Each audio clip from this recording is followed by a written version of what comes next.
हिमालय की ऊंचाइयों पर बसा एक दिव्य मंदिर जिसका नाम है केदारनाथ, जो स्वयं भगवान शिव का धाम है।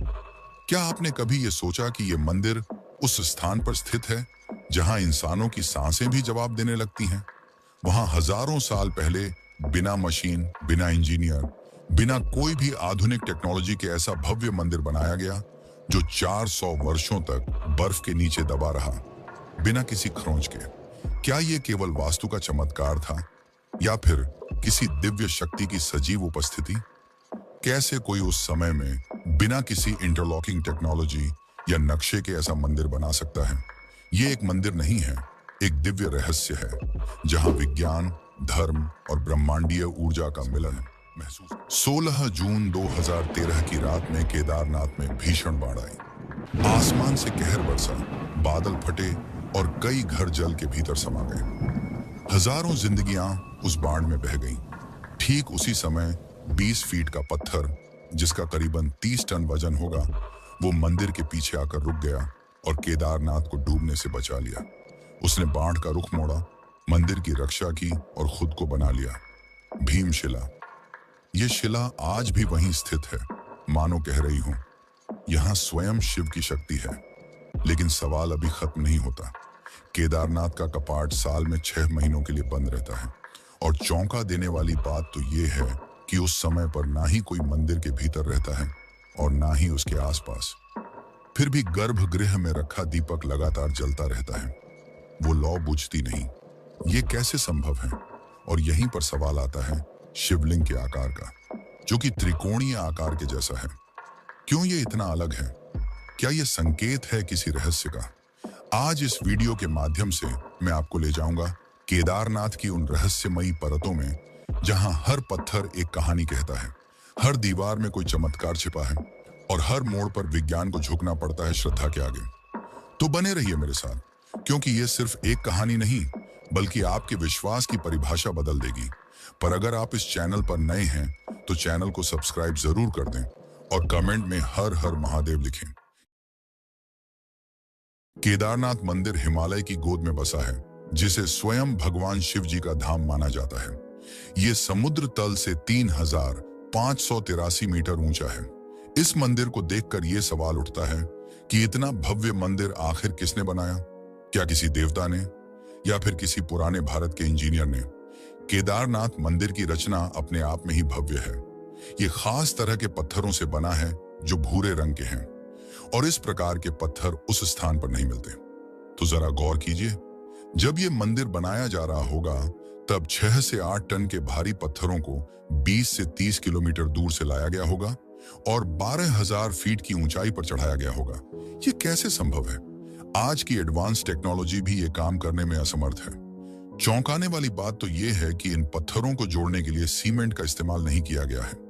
खास इंटरलॉकिंग जैसी एडवांस तकनीक का इस्तेमाल किया गया है, जिसमें पत्थरों को इस तरह तराशा और फिट किया जाता है कि वे बिना किसी बाहरी सहारे के आपस में जुड़े रहते हैं। ये तकनीक इतनी कठोर है कि 2013 की भयानक बाढ़ जो केदारनाथ में आई थी, जिससे कई घर, सड़कें, पेड़ पौधे सभी जल प्रवाह में डूब गए थे, लेकिन केदारनाथ मंदिर अडिग रहा। इसका एक कारण इंटरलॉकिंग तकनीक को भी माना जाता है। ये इतना मजबूत है कि भारी बारिश, बर्फबारी, भूकंप को भी सहन कर सकता है। केदारनाथ मंदिर की उम्र की बात करें तो भारतीय पुरातत्व सर्वेक्षण ASI के अनुसार कार्बन डेटिंग जैसी तकनीक से पता चला कि यह मंदिर 1200 से 1500 साल पुराना है।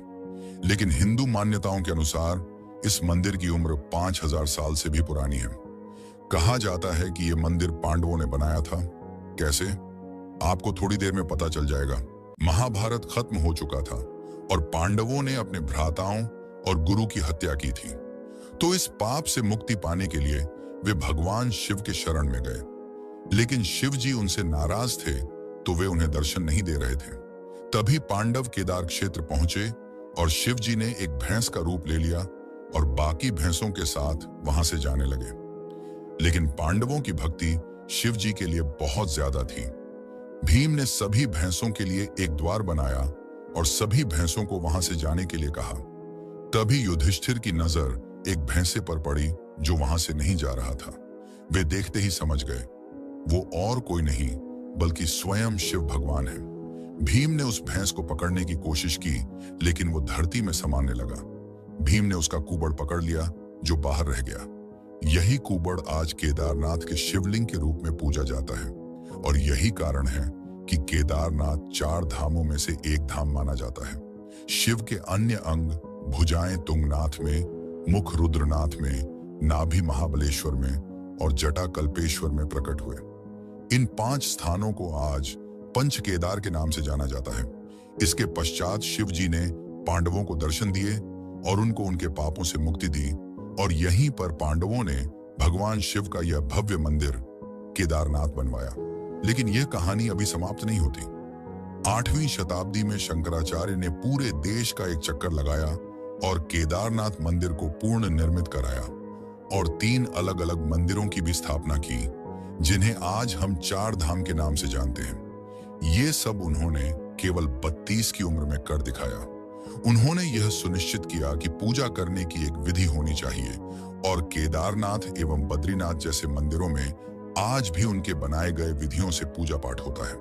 कहा जाता है कि उन्होंने अपने अंतिम क्षण केदारनाथ में बिताए, और उनकी समाधि आज भी मौजूद है, जिसे एक पवित्रता की नजर से देखा जाता है।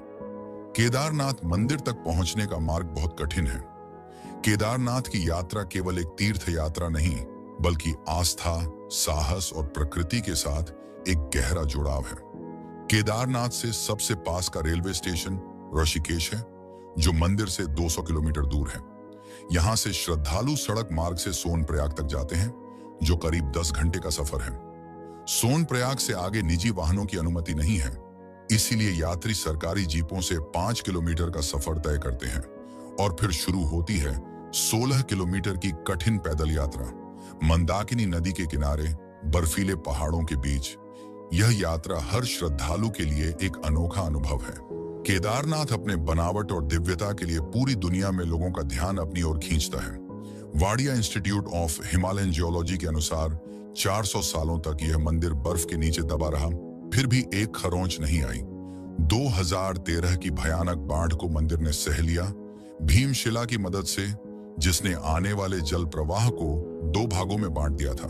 तो अब तक हमने मंदिर के निर्माण और पौराणिक कथा के बारे में जान लिया है। अब मैं आपको ले चलता हूं इस यात्रा के उस हिस्से पर जहां हर कदम में साहस की परीक्षा होती है। क्योंकि यहां से वीडियो और रोमांचक होने वाली है, तो इसे लाइक जरूर करें। गौरी कुंड, एक ऐसा स्थान जहां माता पार्वती ने भगवान शिव को पति के रूप में पाने के लिए साधना की थी। इसे इस यात्रा का सबसे चुनौतीपूर्ण हिस्सा माना जाता है। गौरी कुंड केदारनाथ यात्रा का आधार शिविर है, और यहीं से शुरू होती है 16 किलोमीटर की वह कठिन पैदल यात्रा, जो हर श्रद्धालु के धैर्य और भक्ति की परीक्षा लेती है। यह मार्ग कठिनाइयों से भरा है। ये एक संकरा और चट्टानों से भरा मार्ग है। श्रद्धालु इस संकरे रास्ते पर धीरे धीरे आगे बढ़ते हैं, लेकिन भक्ति के लिए यह बहुत ही छोटी कीमत है। जैसे ही आप केदारनाथ के प्रांगण में पहुंचते हैं, तो सारी थकान, सारी चिंता एक पल में दूर हो जाती है। हिमालय की बर्फीली चोटियों के बीच मंदाकिनी नदी के मधुर स्वर के साथ यह मंदिर अपनी आध्यात्मिक ऊर्जा से हर यात्री को एक अनोखी शांति और शक्ति देता है। जैसे ही आप मंदिर के मुख्य द्वार पर पहुंचेंगे, आपको कई हजार भक्त दिखेंगे जो हर हर महादेव का नारा लगा रहे होंगे। आप भी सच्चे भक्त हैं शिव जी के, तो कमेंट में जरूर हर हर महादेव लिखिए। मई और जून के महीने में तो संख्या हजारों से बढ़कर लाखों तक चली जाती है। जैसे ही आप मंदिर में प्रवेश करते हैं, आपको पूरे वातावरण में दिव्यता दिखाई देती है, और आपका सामना होता है त्रिकोण आकार के पवित्र शिवलिंग का। मान्यता है कि यही वह कुबड़ है जो भगवान शिव ने पांडवों को दर्शन देते समय प्रकट किया था। सुबह 4 बजे, जिसे ब्रह्म मुहूर्त भी कहा जाता है, उसी समय शिवलिंग का विशेष अभिषेक और पूजा की जाती है और मंदिर को खोला जाता है। शाम 7 बजे भोलेनाथ की आरती होती है, जिसमें लाखों की मात्रा में भक्त इकट्ठा होकर साधना में लीन रहते हैं। ये तो हुई कुछ सामान्य चर्चाएं, पर इस मंदिर में कई ऐसे रहस्य छुपे हैं जिसे आज तक विज्ञान और वैज्ञानिक भी नहीं सुलझा पाए हैं। 1300 से 1800 ईस्वी सदी के बीच आइस एज हुआ था, जिसका नाम तो आपने सुना ही होगा, जब पूरी पृथ्वी पर केवल बर्फ थी। ग्लेशियर में केवल बर्फ ही नहीं रहती, बल्कि कठोर मिट्टी, पत्थर और चट्टानें भी रहती हैं, जो किसी भी आम इमारत को चूर चूर कर सकती हैं। लेकिन 400 साल बर्फ में दबे रहने के बाद भी इस मंदिर में एक खरोंच तक नहीं आई। जब बर्फ पिघली तो मंदिर वैसे का वैसा ही था। वैज्ञानिक कहते हैं कि मंदिर की इंटरलॉकिंग तकनीक, जिसे मैंने आपको पहले समझाया था, इसी तकनीक के कारण मंदिर ने बर्फ के दबाव को सहन कर लिया। केदारनाथ पूरे साल में केवल 6 महीने खुलता है, अक्षय तृतीया से भैया दूज तक। बाकी 6 महीने बंद रहता है, क्योंकि इतनी भारी बर्फबारी में किसी इंसान का वहां जाना खतरे से खाली नहीं है। मान्यता है कि इस दौरान यक्ष और गंधर्व स्वयं भगवान शिव की पूजा करते हैं, और इस बात का सबूत भी है। जब मंदिर को खोला जाता है तब गर्भगृह में फूल, बेलपत्र, पूजा की सामग्री बिल्कुल ताजा अवस्था में मिलती है, मानो अभी अभी किसी ने पूजा की हो। लेकिन सबसे बड़ा चमत्कार है अखंड ज्योति, जो मंदिर के गर्भगृह में बंद होने से पहले जलाई जाती है। यह ज्योति बिना किसी देख रेख के 6 महीनों तक लगातार जलती रहती है। बाहर के वातावरण में कोई इंसान भी जम जाए, यानी -20 डिग्री का तापमान, कई फीट मोटी बर्फ और बंद मंदिर में हवा का कोई संचार नहीं, फिर भी यह दीपक कैसे जलता रहता है? घी खत्म क्यों नहीं होता? विज्ञान के पास इसका कोई जवाब नहीं है। भक्त इसे भगवान शिव की दैवीय शक्ति मानते हैं, जो इस दीपक को प्रज्वलित रखती है। एक कहानी जो आपको सोचने पर मजबूर कर देगी कि केदारनाथ मंदिर सच में चमत्कारी मंदिर है। कई सौ साल पहले एक भक्त 2 महीने पैदल चलकर भगवान शिव के दर्शन करने आया था। तब न ही कोई सड़क थी, न ही कोई रेल का साधन। लेकिन जब वह मंदिर पहुंचा तब देर हो चुकी थी। पुजारी मंदिर के कपाट को बंद कर रहा था। निराश भक्त ने कई विनती की, पर पुजारी नहीं माना।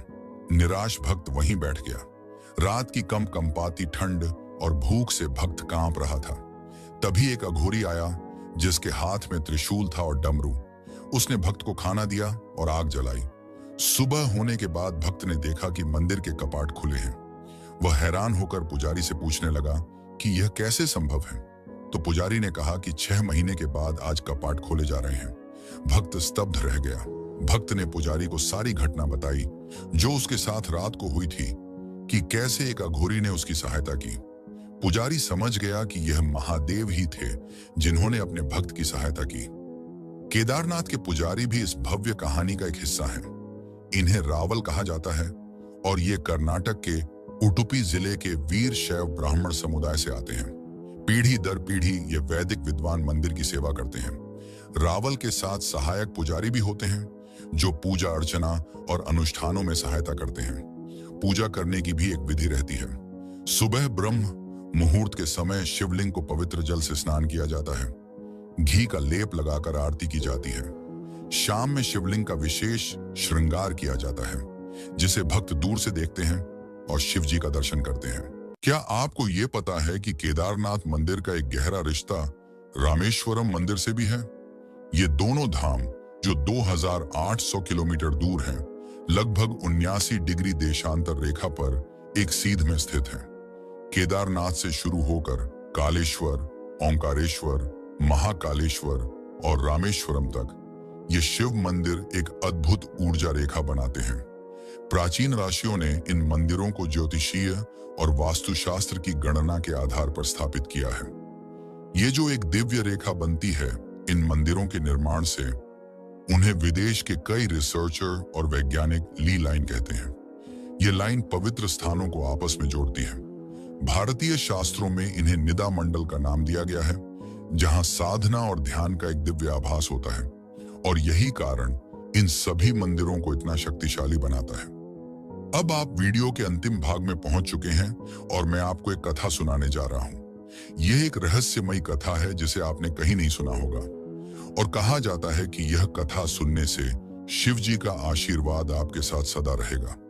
तो इस कथा को पूरा जरूर सुने, क्योंकि यह आपकी जिंदगी बदल सकती है। कई साल पहले केदारनाथ अपने पूरे वैभव में था, और आसपास के पहाड़ों में कई साधु और आराशी मुनि अपनी साधना में लीन रहा करते थे। इन्हीं में से एक थे स्वामी अनंतानंद, एक महान संत जिन्होंने हिमालय की कंदराओं में वर्षों तक कठोर तपस्या की थी। एक बार ध्यान में लीन स्वामी अनंतानंद को दिव्य दृष्टि प्राप्त हुई। इस दिव्य दृष्टि से उन्हें एक गुप्त गुफा का पता चला जो केदारनाथ से कुछ ही दूरी में थी। लेकिन इस गुफा का प्रवेश द्वार इतना रहस्यमयी था कि वो किसी आम इंसान के बस में नहीं था। इस गुफा के अंदर एक प्राचीन और भव्य शिवलिंग था, जिसे कहा जाता है कि स्वयं भगवान शिव ने स्थापित किया था। यह कोई साधारण शिवलिंग नहीं था, इसमें दिव्य शक्ति थी, ऐसी शक्ति जो किसी भी भक्त की मनोकामना पूरी कर सकती थी। लेकिन इस गुफा में प्रवेश करने की एक शर्त थी। केवल वही व्यक्ति यहाँ आ सकता था जिसका हृदय पूरी तरह शुद्ध हो और जो भगवान शिव के प्रति अटूट भक्ति रखता हो। यह राज किसी को नहीं पता था, केवल अनंतानंद के शिष्य हरीश को छोड़कर, क्योंकि स्वयं शिवजी ने ही स्वामी अनंतानंद को इस रहस्य से अवगत कराया था। हरीश एक युवा साधक था जो अपने गुरु को भगवान समान मानता था और उनकी हर बात को गंभीरता से लेता था। जब स्वामी अनंतानंद ने उसे यह बताया तो हरीश के मन में इच्छा जाग उठी कि अब उसे यह गुफा ढूंढनी है। गुरु ने उसे चेतावनी दी, हरीश, यह यात्रा आसान नहीं होगी। इस गुफा में कई खतरनाक पहेलियां और परीक्षाएं हैं। केवल एक बुद्धिमान और शिव का सच्चा भक्त ही इन परीक्षाओं को पार कर सकता है। हरीश ने अपने गुरु की बात को दिल से लगाया और केदारनाथ की ओर प्रस्थान कर दिया। यात्रा जैसे जैसे आगे बढ़ रही थी, कठिनाइयां बढ़ती जा रही थीं। हिमालय के ऊंचे पहाड़, भीषण ठंड, खतरनाक जानवर, मानो हर कदम पर एक नई चुनौती थी। लेकिन हरीश की भक्ति और दृढ़ संकल्प ने उसे हिम्मत दी। कई दिनों की यात्रा के बाद वह आखिरकार केदारनाथ पहुंचा। केदारनाथ पहुंचने के बाद हरीश ने अपने गुरु की बातों को स्मरण किया और गुफा को ढूंढने में लग गया। उसने देखा कि मंदिर के पीछे एक बड़ा सा पत्थर था जो बाकी पत्थरों से अलग था। स्वामी अनंतानंद ने हरीश को एक खास मंत्र दिया था उस पत्थर को हटाने के लिए। हरीश ने गहरी सांस ली और उस मंत्र का उच्चारण किया, ओम नमः शिवाय त्र्यंबकम यजामहे। जैसे ही उसने यह मंत्र उच्चारण किया, वह पत्थर हट गया और एक संकरा रास्ता दिखने लगा जो गुफा का प्रवेश द्वार था। हरीश गुफा में प्रवेश किया। उसे एक टिमटिमाती सी रोशनी दिख रही थी। वह उसी के पीछे जा रहा था। ठंडी हवा और रहस्यमयी सन्नाटे के कारण उसे डर लगने लगा, पर वह रुका नहीं, आगे बढ़ता गया। जैसे ही संकरा रास्ता खत्म हुआ, वह एक विशाल कमरे में पहुंचा जिसमें 3 कमरे थे। हर द्वार में एक पहेली लिखी हुई थी। उसको सुलझाकर ही आगे बढ़ना था। अगर जवाब न दे पाए तो पूरे जीवन काल के लिए उस गुफा में बंद होना पड़ेगा और अपना जीवन त्यागना पड़ सकता था। पहेलियां कुछ इस प्रकार थीं। मैं वह हूं जो कभी नहीं सोता लेकिन हमेशा सपने देखता हूं। मैं वह हूं जो हर जगह है लेकिन कहीं नहीं मिलता। मैं वह हूं जो सबको छूता हूं लेकिन कोई मुझे नहीं छू सकता। हरीश ध्यान से सोचने लग गया। बहुत सोचने के बाद उसने एक गहरी सांस ली और अपने गुरु की शिक्षाओं को याद किया। उसे एहसास हुआ कि ये पहेलियां भगवान शिव के पंचभूतों पृथ्वी, जल, अग्नि, वायु और आकाश से जुड़ी हैं। उसने तीसरे द्वार को चुना क्योंकि यह वायु का प्रतीक था जो सबको छूती है लेकिन जिसे कोई पकड़ नहीं सकता। उसने तीसरे द्वार की ओर कदम बढ़ाया और जैसे ही वह अंदर गया, द्वार बंद हो गया। वह सही था। हरीश अब अगले कमरे में पहुंच चुका था। उसे एक विशाल दर्पण दिखा जो सामान्य दर्पण नहीं था। उस दर्पण में जो भी अपनी छवि देखता था, उसे उसमें अपना डर, संदेह और कमजोरी दिखाई देती थी। हरीश का सबसे बड़ा डर था अकेलापन, और इसी का फायदा उठाते हुए दर्पण ने उसकी एक भयानक छवि बनाई जो अकेलेपन से दुखी थी। हरीश घबरा गया लेकिन उसने हार नहीं मानी। उसने आंखें बंद की, भगवान शिव का ध्यान लगाया और नमः शिवाय का जाप शुरू किया। धीरे से उसका मन शांत होने लगा और उसने कहा, मैं डर से बड़ा हूं क्योंकि मेरे साथ भगवान शिव हैं। जैसे ही उसने यह कहा, उसने अपने डर को हरा दिया और दर्पण में उसकी भयानक छवि गायब हो गई। अब दर्पण ने उसकी छवि एक आत्मनिर्भर शक्तिशाली योद्धा के रूप में बनाई और वह दर्पण स्वयं गायब हो गया। तभी एक नया रास्ता खुला जो गुफा के आगे जा रहा था। हरीश अब आखिरी कमरे में पहुंच गया था। उसने देखा एक दिव्य शिवलिंग जो काले पत्थरों से बना है और उसके चारों तरफ एक दिव्य रोशनी फैली हुई है। हरीश ने जैसे ही उस शिवलिंग को देखा, वह कांपने लगा। वहां की ऊर्जा इतनी शक्तिशाली थी कि वह अपने आप शिवलिंग के सामने झुक गया। उसने अपने हाथ जोड़े और अपनी इच्छा प्रकट की। उसने मांगा, मुझे वह शक्ति दें जिससे मैं अपने गुरु के सपनों को पूरा कर सकूं। तभी एक आकाशवाणी हुई, हे भक्त, तुमने अपनी भक्ति और साहस से इस गुफा का रहस्य खोज लिया है। यह शिवलिंग तुम्हें वह शक्ति देगा जो तुम्हारे हृदय में छिपी है। लेकिन याद रखो, इस शक्ति का प्रयोग केवल दूसरों की भलाई के लिए करना। हरीश ने सिर झुकाया और आभार व्यक्त किया। अब हरीश सोच रहा था कि क्या वह सुरक्षित अपने गुरु के पास लौट सकता है। लेकिन जैसे ही वह गुफा से बाहर निकलने की कोशिश कर रहा था, उसने देखा कि मुख्य द्वार बंद हो चुका है और मंत्रोच्चारण के बाद भी वह द्वार नहीं खुल रहा था। तभी उसे अपने गुरु की बात याद आई। उन्होंने कहा था कि जो भी इस दिव्य गुफा में प्रवेश करता है, उसे बाहर जाने के लिए बलिदान देना पड़ता है, और वह भी उस चीज का बलिदान जो सबसे प्रिय हो। हरीश सोच में डूब गया। उसके पास देने के लिए कुछ खास नहीं था, सिवाय एक रुद्राक्ष के जो उसके गुरु ने उसे दिया था और जो उसे बेहद प्रिय था। हरीश ने वह माला शिवलिंग पर चढ़ा दी और कहा, हे भगवान, यह मेरा बलिदान है, मुझे मुक्ति दें। जैसे ही उसने यह किया, मुख्य द्वार खुल गया। वह सुरक्षित बाहर निकल आया, लेकिन उसका मन उदास था। फिर भी उसे यह एहसास था कि उसने जो खोया वह भगवान की भक्ति में समर्पित किया। जब हरीश गांव पहुंचा तो उसने देखा कि पूरे गांव में महामारी फैल चुकी थी। चारों तरफ लोग पीड़ित थे, मर रहे थे, सहायता मांग रहे थे। यह देखकर हरीश ने ठान लिया कि वह उस दिव्य शक्ति का प्रयोग करेगा जो उसने अपने गुरु की इच्छा को पूरा करने के लिए प्राप्त की थी। उसने अपनी नई शक्ति का प्रयोग किया और गांव के लोगों को ठीक किया। उसकी भक्ति और बलिदान ने पूरे गांव को बचा लिया। लेकिन इस कहानी का सबसे बड़ा रहस्य अभी भी बाकी है। कहा जाता है कि वह गुफा आज भी केदारनाथ के आसपास कहीं छिपी हुई है।